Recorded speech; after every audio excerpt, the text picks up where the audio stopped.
یہ کئی صدیوں پرانا واقعہ ہے۔ بغداد کے نوا میں ایک اللہ والے بزرگ رہتے تھے جنہیں لوگ شیخ عبد الرحمن العابد کے نام سے جانتے تھے۔ ان کی زبان پر ہمیشہ ذکر الہی جاری رہتا، خاص طور پر استغفار کا ورد ان کا خاص معمول تھا۔ وہ فرمایا کرتے، جب بندہ سچے دل سے استغفار کرتا ہے تو زمین و آسمان کی برکتیں اس پر نازل ہونا شروع ہو جاتی ہیں۔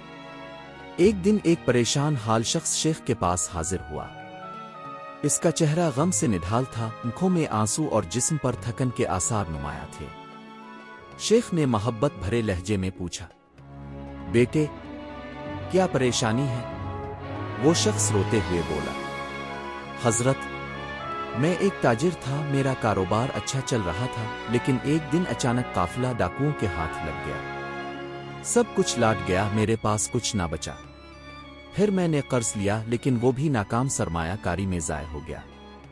اب میں مقروض ہوں، کئی لوگ میرے پیچھے ہیں، گھر میں فاقے ہو رہے ہیں، حالات بدترین ہو چکے ہیں۔ میں ہر در پر گیا مگر کوئی راستہ نظر نہیں آتا۔ یہ کہہ کر وہ پھر سے زار و قطار رونے لگا۔ شیخ عبد الرحمن العابد مسکرائے اور فرمایا، بیٹے اللہ کی رحمت بہت وسیع ہے، اگر تو واقعی اس کے در کا فقیر بننا چاہتا ہے تو استغفار کو اپنا معمول بنا لے۔ صبح و شام کم از کم 1000 مرتبہ استغفر اللہ اتوب لے پڑھا کر۔ وہ شخص حیران ہوا مگر دل میں یقین پیدا ہوا کہ اس ولی اللہ کی بات میں کوئی راز ہے۔ وہ شیخ کا شکریہ ادا کر کے چلا گیا۔ چند دن بعد اس شخص نے پورے خلوص سے استغفار کا وظیفہ شروع کر دیا۔ پہلے پہل اس کے دل میں شک تھا مگر پھر اس نے پوری توجہ اور یقین کے ساتھ ذکر جاری رکھا۔ 40 دن بھی نہ گزرے تھے کہ حیرت انگیز واقعات رونما ہونے لگے۔ پہلا معجزہ، ایک پرانا مقروض اچانک ملا اور کہنے لگا، بھائی میں تمہیں سالوں سے ڈھونڈ رہا تھا، تمہارا کچھ سرمایہ میرے پاس رکھا تھا، میں اب لوٹا رہا ہوں۔ اس نے ایک خطیر رقم اس شخص کے ہاتھ میں رکھ دی۔ دوسرا معجزہ، ایک دوست نے بغیر کسی شرط کے کاروبار میں سرمایہ کاری کی پیشکش کی اور یوں اس کا کاروبار دوبارہ بحال ہونے لگا۔ تیسرا معجزہ، ایک دن وہ بازار میں جا رہا تھا کہ ایک اجنبی نے اسے روکا اور بولا، میں نے خواب میں دیکھا کہ مجھے تمہاری مدد کرنی ہے، یہ کچھ رقم دے دو۔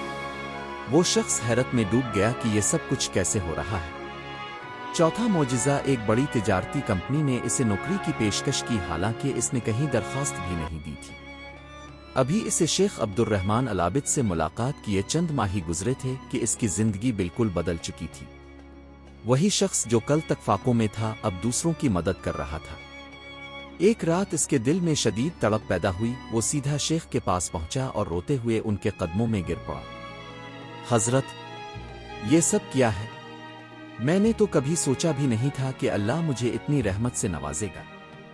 شیخ مسکرائے اور فرمایا، بیٹے میں نے تمہیں وہی طریقہ بتایا جو قرآن میں خود اللہ نے فرمایا ہے، اور میں نے کہا اپنے رب سے بخشش مانگو، وہ بڑا بخشنے والا ہے، وہ تم پر موسلا دھار بارش برسائے گا، تمہیں مال و اولاد سے نوازے گا اور تمہارے لیے باغات اور نہریں جاری کر دے گا۔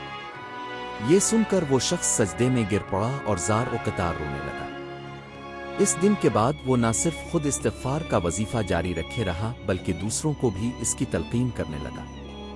یہ واقعہ ہمیں سکھاتا ہے کہ استغفار صرف گناہوں کی بخشش کا ذریعہ نہیں بلکہ اللہ کی رحمت، رزق، خوشحالی اور تمام مسائل کا حل بھی ہے۔ اگر ہم پورے اخلاص کے ساتھ استغفار کو اپنی زندگی کا معمول بنا لیں تو اللہ کی قدرت کے بے شمار دروازے ہم پر کھل سکتے ہیں۔ تو کیوں نہ آج سے ہم بھی استغفار کو اپنی زندگی کا حصہ بنا لیں۔